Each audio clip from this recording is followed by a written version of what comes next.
It seems like that there's a real kind of brotherhood and, just kind of almost like a subculture amongst comedians, whether you know each other or not when you run into each other.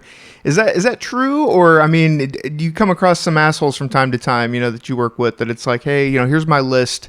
I need Skittles and Xanax and, a big long list of things or, Most of the assholes in the business are not willing to do our business model. So we're not going to get somebody that's willing to take a different show one night and then drive 4 hours the next night to another venue.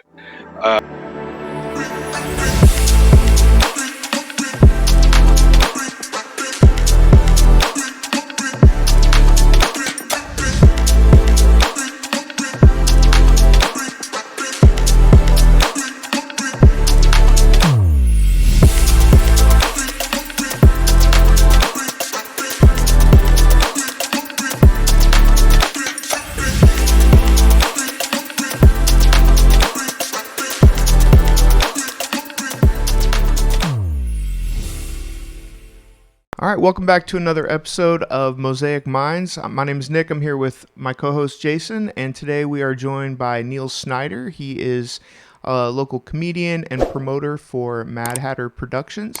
So, Neil, welcome to the show. Thanks for having me. Yeah, no problem. So, why don't we start out with just tell people that aren't familiar just a little bit about your background, how you got started doing what you're doing, and kind of what you're doing now. Okay. 2012, I started dating a girl.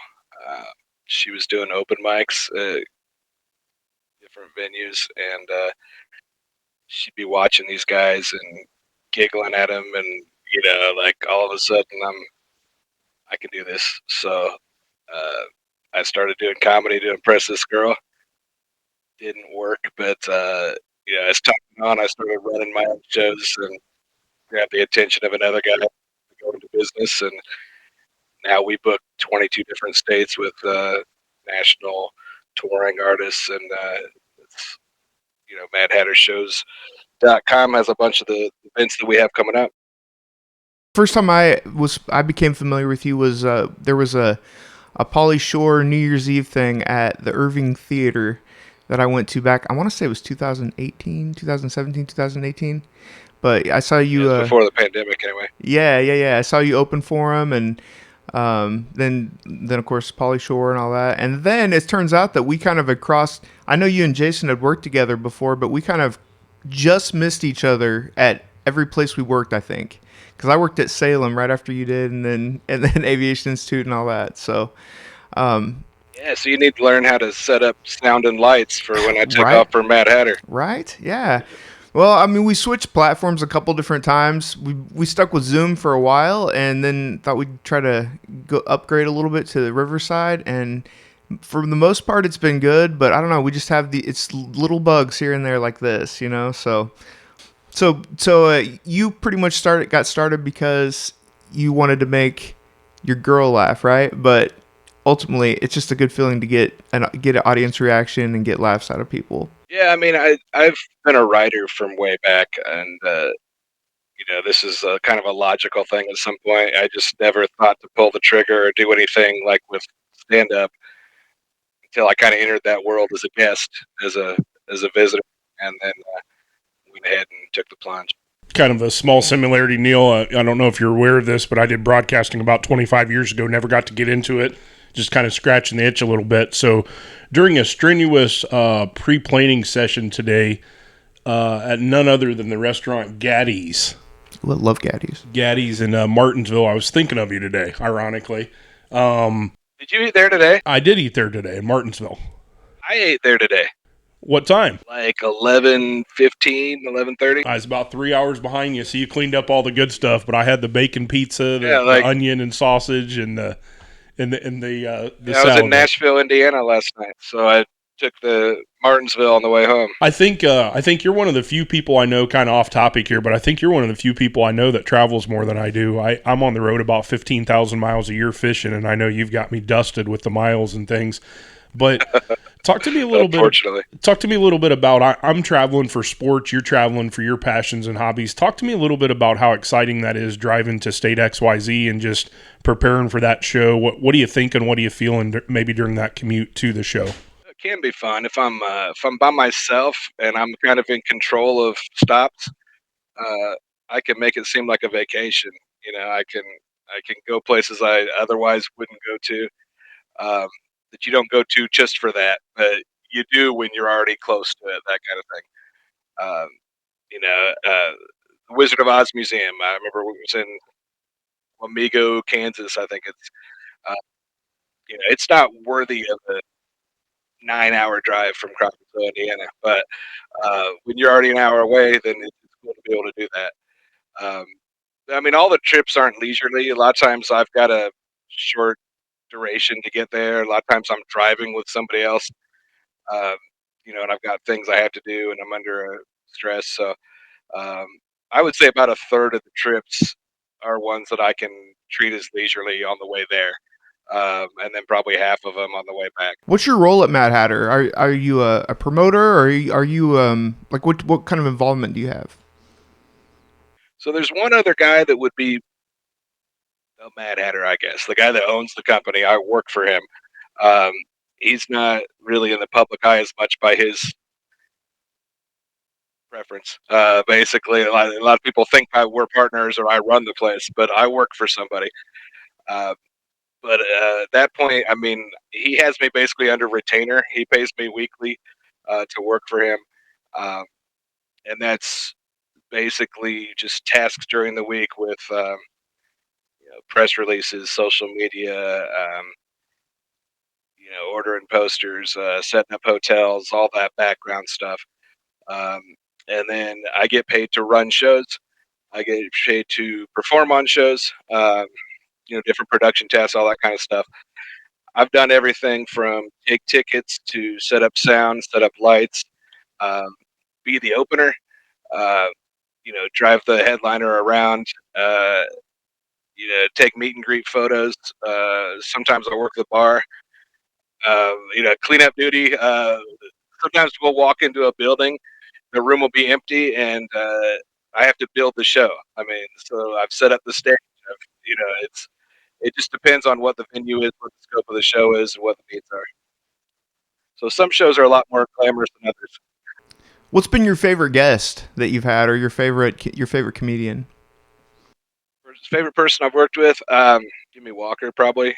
Jimmy's like my grandpa. I love that guy. Done several shows with him in Indiana and also in Florida, and he's a legend, and I love learning from him and interacting with him. So he's great. He's probably first name that comes to mind when I think about people I like working with. You typically hang out with them outside of once the show's over, you guys go out for a drink or anything like that, or is it pretty much It business? depends on the show. Yeah, I mean, some of these guys they travel in with their families, um, or they come in with their handler or whatever. There's other shows where the comedian and I are taking care of the whole week. So in those circumstances, we're going out for meals and we're making stops together and we're going out after the show. That's the kind of thing they do. Um, it just depends on the circumstance. We've got some folks right now that we work with that, like we're doing shows with Zach Rushing, and he comes in with his own team. So we meet him at the venue, we work with him, and he does his thing and bounces. So it depends on the circumstance and who we're working with. Looks like you're doing some headlining soon. From what I was looking at your show dates, and it looks like that you're the headliner, right, for several coming up. It happens sometimes. I don't have a big following, so the kind of shows I end up headlining are ones where they're established events. It's a monthly show somewhere at a bar or a club or something like that. Last night I headlined a show in Story, Indiana, which is outside of Nashville. Uh, it's they have a headliner every single month, and they're going to have a crowd no matter who they announce. So that's a little bit different than when it's just somebody's specific fans that are dependent upon to back the venue. But yeah, I've got the time, I've got the minutes to headline. How'd you get involved in Mad Hatter? I know you were talking about how you got involved in comedy, but how'd you get involved with Mad Hatter and start doing the promoting? Is the owner a friend of yours, or did you just kind of bump into him? What's funny is I went and I did an open mic like first month or two I was trying to do comedy, and there's a place called Jester Comedy Club in West Lafayette, which is no longer open. And the guy that owned that was John Payne, and he added me on Facebook. He's on my list. And at one point, I had a roommate that partied with John. I guess you could say. There's a day I wandered out in the living room, and Yeah. John's doing whippets in the living room with my roommate, and he's like, "Hey, Neil," and I'm like, "How do you know me?" Uh, and turns out we're Facebook friends. He knew me from that, and he'd kind of been tracking the small shows that I was running. I was running shows in bars and small town restaurants, that kind of stuff, like 2012, 13, 14. Uh, so when he got to running Joker's Comedy Club, he reached out to me and he was like, "Hey, why don't you work as the house MC? You run the open mic. We'll put you hosting and featuring a lot of times. And then maybe on Sundays, we'll book the headliner somewhere else and we'll split it 50-50, that kind of thing." And that didn't really work out going that way. Uh, but he started booking shows separately from at that club. And turns out we didn't need the club. And so I just started working for him eventually. It was slow. I mean, we were having like one major show every few months. Uh, and now often we're double booked every weekend. So it just, you know, it grew from there. But it was something where he saw I was hustling and doing things he wanted to do um, on a smaller scale, and thought I could fit into what he wanted to do. What's his and your plans for the future of Mad Hatter? Are you guys planning on kind of scaling it bigger, or I mean, is that always the goal, or you kind of like how just kind of keeping it more of a like a niche fan base sort of thing? But we're in 22 states right now that we've already been booking. So if we had another couple me's, we would grow even bigger. The problem is it's hard to find people that want to dedicate for the uncertain amount of money that I will, and the amount of um, I'm sorry, this echo is terrible. But for the uh, I'm gone most weekends, and social reasons, all that kind of stuff. It's not something a lot of people are willing to just dive into. And so it's hard to find somebody else that's going to dedicate so many hours to what we're doing. Ideally, we would work on a much larger scale, and people would work for us. Uh, that's not really where we're at right now. And he's older than I am. He's looking to, retire soon, and not in the U.S. maybe. So uh, it may be something where we're not doing as many shows because he's managing things from afar, and I'm the more hands-on person. But we definitely want to do larger scale performances. I mean, we've gone from booking wineries and little lodges, that kind of stuff, to we've had shows with over 1,000 people at them now. So uh, there's definitely some next steps we could be going to as soon as we start landing some bigger artists. I think Neil, the lifestyle is impressive. From afar, this may surprise you, but from afar, I'm always kind of tracking and interested in what you do because I think the passion the passion seeps through in what you do. You're traveling, you're having fun. That's what I do because I've driven through national forests that I don't normally drive through. Talk to me a little bit about just kind of maybe a mindset that you experience from, let's say, leaving on X day. I'm going to call it a Thursday evening and returning on Sunday. Yeah, I mean, I always know what needs to be accomplished, um, and where the goals are, and where the tasks are as things go along. Um, I can't usually relax. Basically, I have to say, hey, I've got X amount of hours to get somewhere. Um, I may have to pick up the artist. I may have to purchase things for the show. Um, I may have to be at the venue at a certain time to set up. Um, I have to, put out fires and that kind of thing. Um, so a lot of times it's just like getting through it. It's also some of my hobbies, some of my fun things I do. Um, I go to the conventions and I do things that are definitely on a time schedule. Sometimes they're not even really fun until hindsight. After it's over, you could look back at it and go, "Hey, that was That was fun." cool. Yeah. But while you're doing it, you're on such a time crunch. You're basically in a zone, and you feel like you're at work the whole time. So really, unless I'm hitting touristy things on the way home, it still seems like work. It definitely does. Sometimes I'll get like a venue that has fixed seating and enough employees that all I have to do is basically show up and just be present and make sure nothing, blows up. That's the only thing. But a lot of times, I'm just in the back of my mind, I know all the stuff I have to do, and I can't really exhale until the headliner's on the stage. Now, when we worked together, I thought I heard you. I'm probably going to butch it up a little bit here, but I remember you saying you didn't have a lot of stuff in your refrigerator. But I think that shows your mobility, and then you've increased that over the years since we worked together. I mean, you've done, I'm going to tell you, tenfold, maybe, traveling and doing things. Oh yeah, I'm kind for of a while I wasn't even at my apartment, but a few hours a week, because I would work, 3 days a week, and then I'd be gone on the weekend. Um, since then, I work remote, and my girlfriend moved in, so we got groceries now. We got stuff everywhere. We got possessions. Um, it doesn't look like I'm squatting in this apartment anymore. It helps to have a woman's touch, you But know. yeah, when I'm single, it definitely looks like somebody's only crashing here every so often. It's not their first home. and that's props to that. But I mean, I think I'll say it out loud. I love the family, love doing stuff, but at the same time, that's my time to kind of mentally unwind. Out on the water. Doesn't matter if you're catching fish or not. I saw a couple bald eagles today at Monroe. You know what I mean? It's just it's interesting to do. What's maybe an initiative that you'd like to accomplish here in the next X amount of time that maybe you haven't delved into, or just maybe a project that you have upcoming that's exciting that the general audience isn't aware of? um, I mean, we always have things that we'd like to do, and sometimes there's roadblocks that keep us from that. Um, so I mean, we wanted our podcast to be twice a month all the time, and it's still basically a special event thing. We wanted to run pay-per-view shows. Um, that's not happened yet. Uh, you know, so I mean, we've had our own brand of beer. We've had our own merchandise. We've got a merchandise store that we're wanting to launch.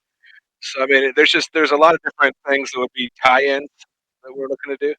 Um, the main thing, I guess, selfishly, is just I would like to generate more income, so I'm not having to work around a day job.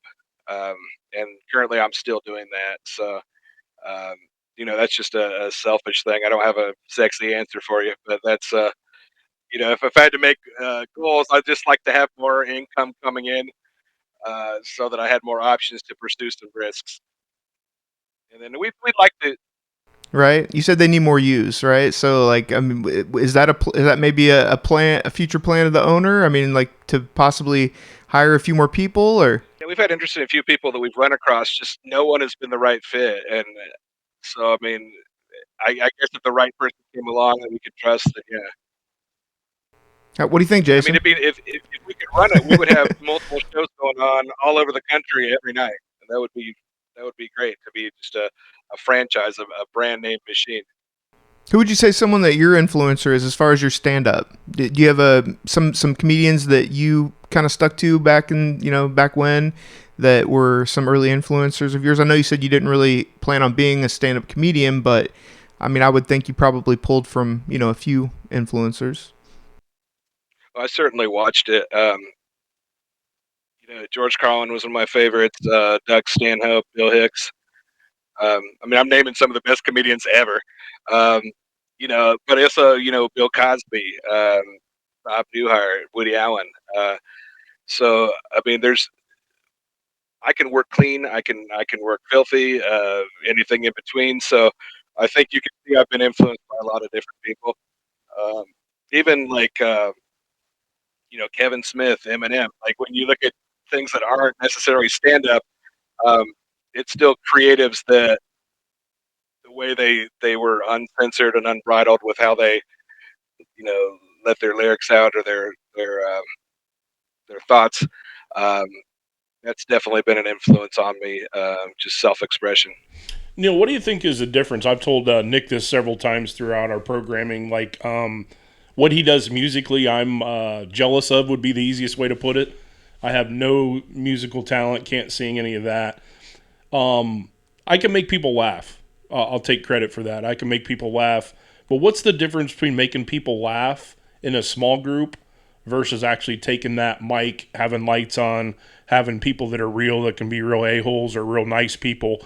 What's the difference between maybe day-to-day comedy and lights are on a Friday night at 9:30 in Sheboygan?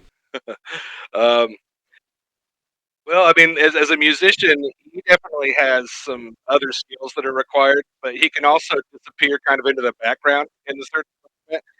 You can't do that as a stand-up. You have all eyes on you. Um, there's no way to just say, "Okay, we're done now," and bail.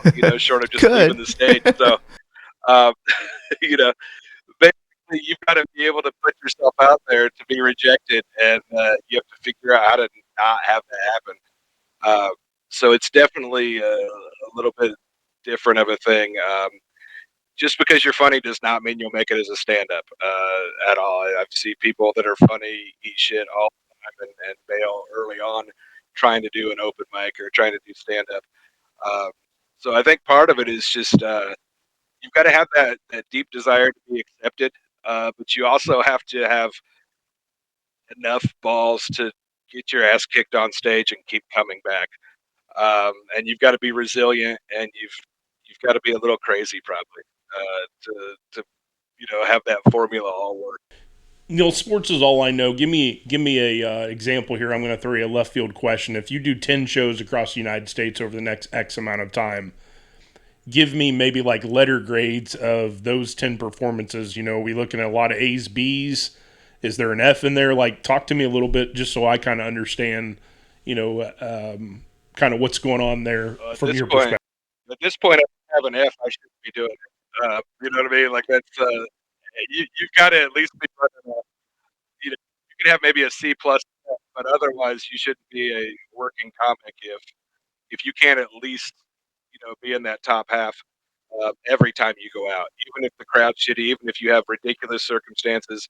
Um, you've got to at least bring a minimum level of professionalism and humor and keep the show at a certain level, or else your brand is affected and people won't pay ticket amounts to come see you, and you can derail a show. Um, so, I mean, I guess I have the luxury of not being the headliner most of the time.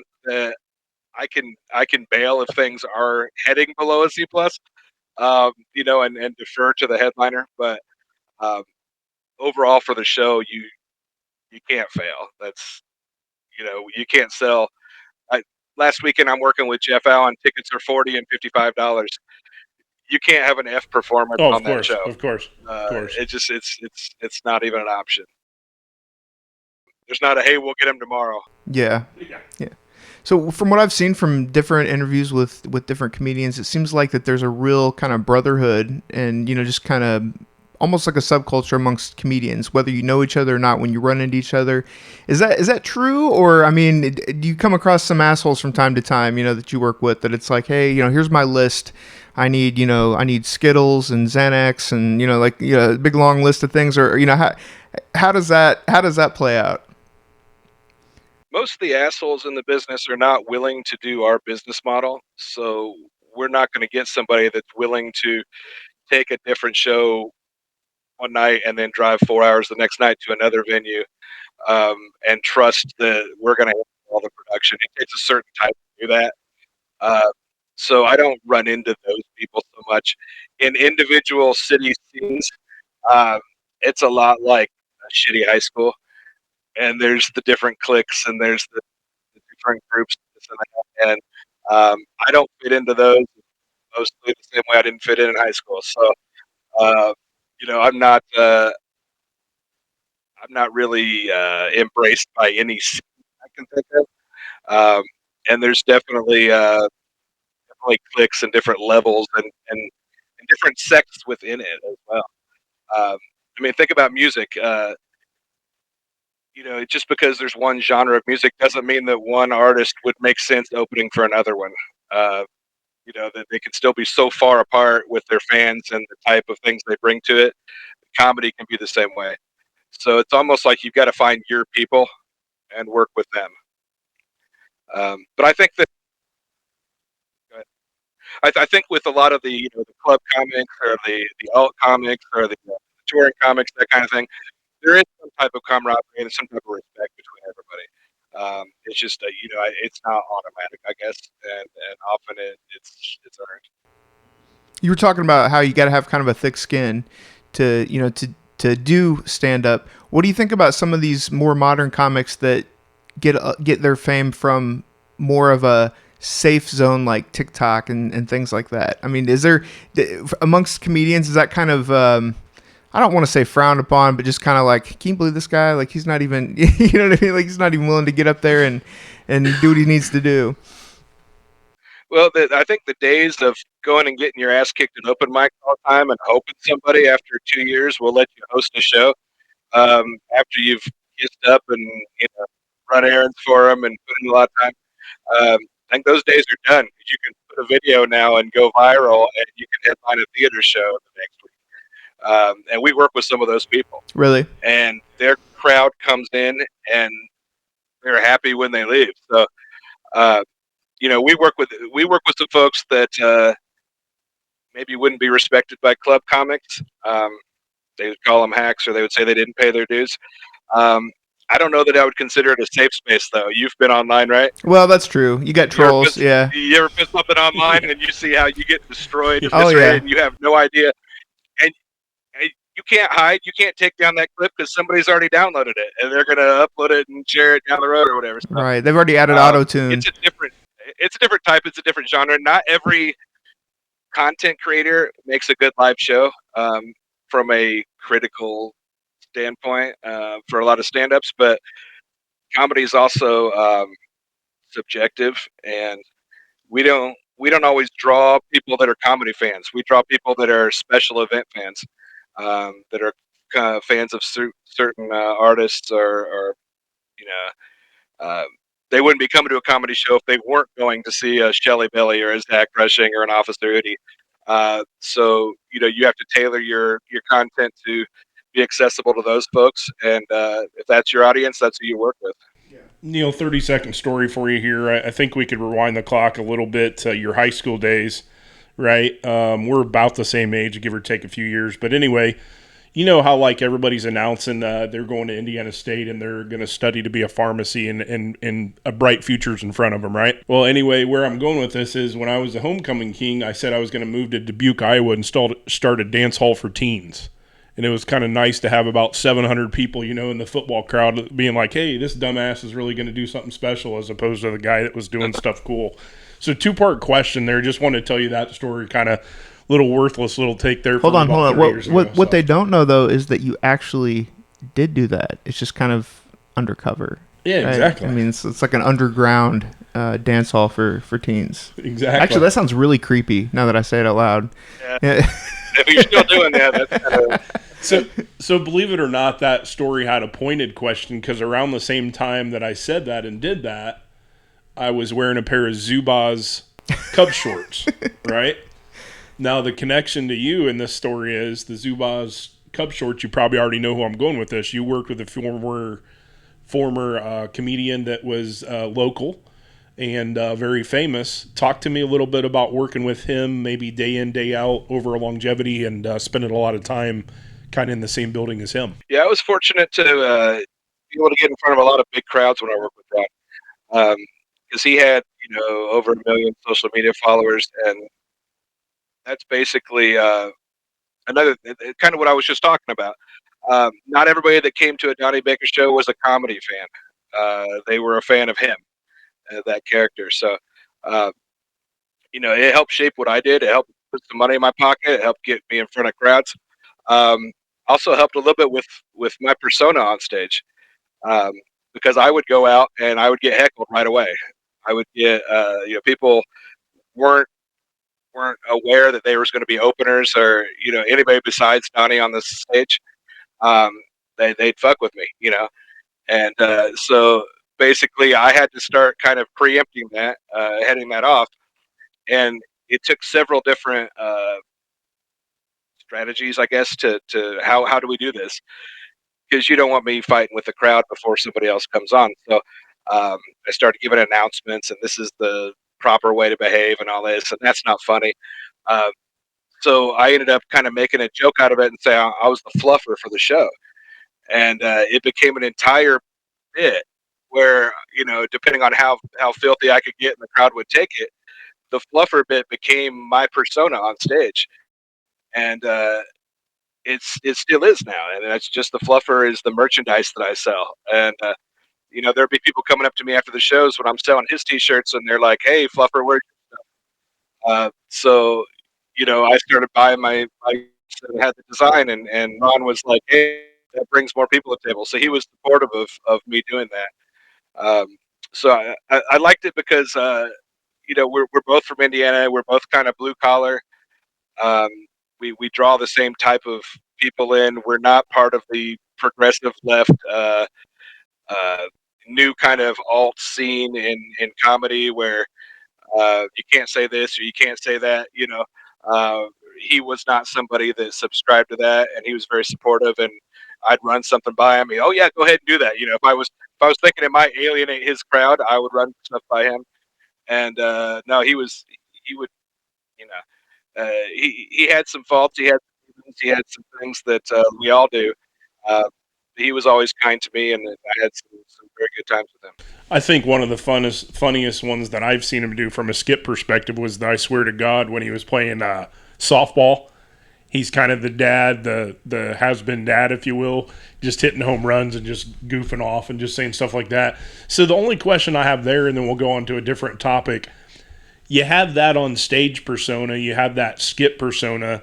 Let's say 2 hours after the show, if he was relaxed or whatever, how did he act when the lights weren't on versus what you saw on the stage? Oh yeah, it'd be really fun when we'd be somewhere, and somebody would recognize something, and he'd switch back to the voice or something. But off stage, he didn't talk like that. He didn't look like that. Um, he was a regular dude that liked like classic rock, like baseball, like wings, like beer, like women. So it was, um, he was a cool guy to make road trips with, and we had a lot of fun, and he was very supportive of us and our brand too, and wanted to make sure we did well. Wanted to make sure that he was doing what he could to make sure our brand was successful, so it worked as a team. He's just a regular dude. I mean, I have lots of good memories about. We'd go to movies, we'd go to bars, like just regular dudes hanging out when you're on the road and you're the only two people that know each other. I think that's cool because it's cliche, but iron sharpens iron. You got an industry person. You're an industry person as well, and I think you glean certain techniques and styles of that person. But I think you can sum that up with most successful people are extremely confident. I don't think you have to be arrogant, but I think you got to be confident. I think you got to put yourself out there. I think you got to be kicked in the teeth a little bit, but that's just my thoughts on it. Yeah, a lot of us are confident, but we've got a chip on our shoulder. There's some type of uncertainty deep down. Otherwise, who would go on stage and beg for acceptance? Like it's just it's not something for somebody well adjusted to do. It's there's got to be something inside us that makes us willing to do that and put ourselves out there like that. Have you been in a fight with a heckler before? Maybe after the show, like Not a get over. not a physical fight. We've uh, we've had to have a cop come and remove somebody before. I've been threatened, but never to the point where you've seen every now and then you see a video where there's a tussle inside the club or something. Um, I haven't been a part of that. Controlled situations. Yeah, you were talking about the kind of like some of the no more progressive comedians now that are afraid to say this and that, and I just think that's gonna kill comedy if that continues in that direction. But a good example of somebody that I feel like isn't like that you may not think, is, as you probably already know, is like Dave Chappelle. And during COVID, he did, if I'm correct, right, he built like a little comedy place in Ohio where people could come to during COVID, right? Have you ever done anything with him, or have you ever like gone to his venue or anything like that? Uh, He just I would seems like a say, laid back guy that would be willing to, almost do whatever. I don't know, but Yeah, no, it's just I haven't had a connection that would get me to him, and comedy's a bigger space maybe than you're thinking. So, uh, to me, Dave Chappelle might as well be you know Trump. I mean, it's somebody that just it's never struck me as something that's realistic. Um, but I mean, if I ever had a chance, of course I would. But Right, yeah, right. he's definitely one of the titans of the industries, and it'd be great to be able to somehow be involved in something he's attached to. Speaking of Dave Chappelle and doing that during COVID, how did COVID change comedy? Not just in your specific arena, but just in general. Do you feel like? Um, I mean, it hurt the people that were willing to come out. I guess during that time we had some low ticket sales. We had some artists that didn't want to perform. Um, a lot of companies like ours went out of business, could not stay in business. We actually booked Roseanne Barr. It would have been the biggest artist we ever worked with during that stretch, and then um, she didn't. She wouldn't do the shows, and we lost a lot of money giving refunds because you have to give away fees back as well, not just the ticket sales. So we lost enough money to put a lot of people out of business. Um, so there was the redundancy we had to have for that, and then there's just the staying afloat while people are willing to come back to the theaters. Um, some tough circumstances where theaters would back out the last second, or they would have pretty ridiculous settings where we're taking rows off and spreading everybody out because they're pretending that was going to work. So I feel like most of it's in the rear view though. The people that aren't willing to go out to shows anymore at all, they're not really the people that come to the artists, the we books stuff. Neil, when you book and when So we I book, think it was temporary. when you book and when we book, there's not a lot of similarity. I'm going to be honest with you there, and I do agree with you. Like Dave Chappelle in your industry, like I don't even know. I mean, I could name 1,000 sports stars there. I think certain sports stars for us are unattainable. The ones that are unattainable for me are the guys that have the agents, and I know that's the level that you're talking about. I think it'd be curious to collab though on a project because Nick actually motivated me one time and just said, "Hey, let's start booking. Let's start doing this." And what I found with the booking aspect of it is, I remember booking like 7 or 8 people because I was a little chippy about booking and getting people. And then it seemed like I hit a wall, and now I've kind of hit a re energizing point. Does that make sense to you the way that I talk about that, or does that just make no sense at all? And the reason I say that is because we've had like a Hall of Fame basketball player. I got to be brutally honest with you. A Hall of Fame basketball player doesn't want to talk to me, right? But now that we have a platform and some stuff on the table, it'd be cool to get together and just kind of collab a little bit and see if there's some crossover there, see if there's ways to get in front of people that we don't currently know on each industry. What's your thoughts on that? Well, we get like I would say for every 10 artists that we target and look into booking, 7 or 8 get away. Um, uh, you get a club that can offer dates in 6 different cities, or you get the right of first refusal, or you get the big companies that have all their restrictions. Um, they will step in and stifle a third party organization like ours, um, where we have the more overhead. Uh, so we kind of work with who we can land, and that's kind of why we have a ghost hunter coming up. We've had a hypnotist before. We have movie stars doing panel discussions. We get the social media folks who their agents are known from us booking other social media people. Um, so it's kind of one of those like you get who you can get, and so sometimes that changes. We've booked musicians also. Um, and it ended up being like country rap genre, which I didn't know existed before we even worked with them. So uh, you know, I guess you never know the direction things are going to go, and we would be open to even working with sports people. You know what I mean? Uh, we've worked with pro wrestlers, and you know those shows. have been successful for the most part. So I mean, I guess if it looks like it could make money, we're open to it.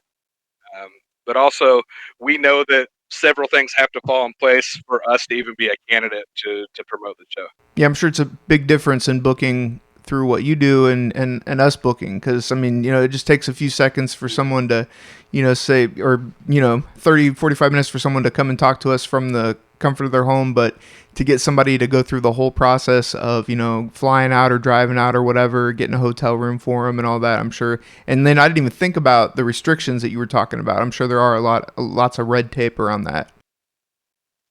Yeah, and then contracts, dollar amounts. Very few artists work for a certain dollar amount anymore. Everything comes with back end bonuses and asterisks and all these different scenarios, and um, you have to have your expenses built a certain way to even have your contract offer looked at. Uh, so it's a giant game, and sometimes we're in over our head, and we can't get those folks we pursue. I saw you were talking about the panel discussions. I saw that you have a Napoleon Dynamite cast coming out later this year, right? Or actually, that's pretty soon. Yeah, we've done some of them already, and we have more coming. So there's some coming this fall. We've worked with those three guys from Napoleon Dynamite. We've got some shows the same type with Anthony Michael Hall coming, and C. Thomas Howell coming. So that's kind of our new thing that we're in is you show the old movie, you bring the artist out, they do a Q&A stage show, do a meet and greet, and that's a different type of show than going to watch stand up. Yeah. I thought, I mean, Pauly Shore kind of did that at his show. Like, he did a Q&A after it was over. I like that. It seemed more intimate, because after it was over, it was kind of like everybody cheers at midnight, for the new year. And then he took pictures with people. The girl that I brought, she got a picture with him. And I don't know. I just thought that was really cool. The intimate setting, made it seem like, more like hanging out with real people. Yeah, I mean, and that's the way the world's going right now. Is you can somebody directly, you can um, you you're only a click away on the internet away from communicating with somebody now. So it's not as wild of a thought. I'm going to a show and I'm actually going to go see this artist, and I'm going to be able to somehow interact with them. So a lot of our shows we even sell a meet, because that's another way to make the show safer from a dollar amount standpoint is to charge for that ability. And also, a lot of our artists, they can't meet 500 people, so maybe only 100 are going to buy the meet and greet, and so that's another way to maximize your income, but also keep the night from going 8 hours. Yeah. Exactly. Right on. Well, so what are some other things you got coming up that you would want some people to know about, and what are some ways that they could get a hold of you, or if they were interested in maybe being a part of Mad Hatter, either as a comedian or even another you, like you were talking about? Info at mhshows.com. Okay. MH stands for Mad Hatter. That's who you would email with interest in working with us, interest in being an artist, any questions about venues or questions about shows coming up. That's kind of the all-purpose inbox for that. Our website is madhattershows.com. We're at Mad Hatter Shows on Facebook, Instagram, TikTok. We're trying to get on some of the other ones, but I'm old and we got to figure out how to do some of those things. But we'd like to make that a better experience on some of the other social media platforms. I'm Neil Snyder. The same. It's Neil S71479333 on all these platforms. So you can usually find me linked off of those. Website, like I said, madhattershows.com. We've got shows this fall. A lot of them with Officer Udi. He's dominating our schedule. He's a guy that used to be a cop that started putting videos up and amassed millions and millions of followers. He's got over 10 million followers on TikTok. Wow. And he's got a stand-up act now and an accessible show, a lot of storytelling, that kind of thing. one of those atypical type of artists I was talking about. We worked with Shelly Belly. She did kind of the same thing. Her videos went viral, and she was on a Netflix show called The Circle. So we've got stuff with her. Yeah, We I got more saw shows that. with Zach Yeah. Russian coming. Then those shows like I was telling you about. Next year we're looking at doing more with Tim Meadows and Tom Green, who we've worked with a lot. We're trying to put those things together. We work with Dave Landau. There's some dates with him on the website. Jeff Allen. So you never know if somebody we worked with before is going to come back on the schedule, or if it's going to be new faces. We've got Amy Bruni, the Ghost Hunter. Those shows coming up too. So, even if you're not a stand-up comedy fan, there may be a live show that would appeal to you. So I encourage you to, follow us online and just check in on us every now and then. Sure. Yeah, absolutely. Well, thanks, Neil. I appreciate you being a part of it and, taking the time out for us. I'm with Jason, though. I think it'd be fun. Any way we can help you out, let us know. And, if we can help each other out, that'd be great. Yeah, feel free to pitch stuff to me. Sure, yeah. Worst thing we can say is, no, that won't work. Yeah, there you go. I tip my cap to you, man. We've been doing this now for about 4 or 5 months, and we've grown and you've grown, and it's good to see. It's good to see good people succeed, is what I'll say, and get in front of people. It's enjoyable, to get in front of new people, and we're kind of all genres. You are as well, but it's nice to see a cross section of what you can see, what you can do, and you're doing good things, man. So I'm proud of you. Awesome. Well, congratulations on your podcast too. Thank you. Appreciate it. Yeah, I said that's one of the big things too that you could probably agree with is just the people that you meet. It's really cool. You meet people that you would never have thought that you'd have come across before, and figure out that hey, they're actually like a real person. It's not just somebody that you see from time to time. There's some really cool people out there, and what's really fun is knowing that you made their life better for 20, 30 minutes when you were on stage, and for 90 minutes of an entire show. It's amazing to me. I've signed titties. I've signed T-shirts. I've signed shoes. I've had handwritten thank you notes handed to me before. I've had fans make T-shirts for me. I've had, graphics, social media stuff. It's amazing that just my silly jokes that I do on stage have clearly touched people before, and they're willing to, invest extra time and money into, I just consider myself a regular schlub, and they treat me like a star sometimes. That's awesome. So, yeah. It's humbling, but it's also, it's really cool to be able to bring that to people, and to people that otherwise would have just been strangers. Yeah, because you were able to relate to them in whatever way it was that that you did. Yeah, so sometimes it's silly, and then sometimes it's sweet, and it just you're making some type of contribution back to society. That's the way I see it too. Is not everybody can be a doctor or a lawyer, or somebody that does things with strength or with power equipment. Some of us, all we're good at is talking, and I found a way to do something positive with that. Yeah, there you go. Right on, man. All right, well, hey, we'd like to have you back again sometime, but I'm sure that we'll cross paths here in the near future. Yeah, and you guys want to come to a show, let me know, and we'll make sure you're on the VIP list. Cool. Sounds good, man. Appreciate it. Take care. All right, thanks for having me. Thanks for coming on.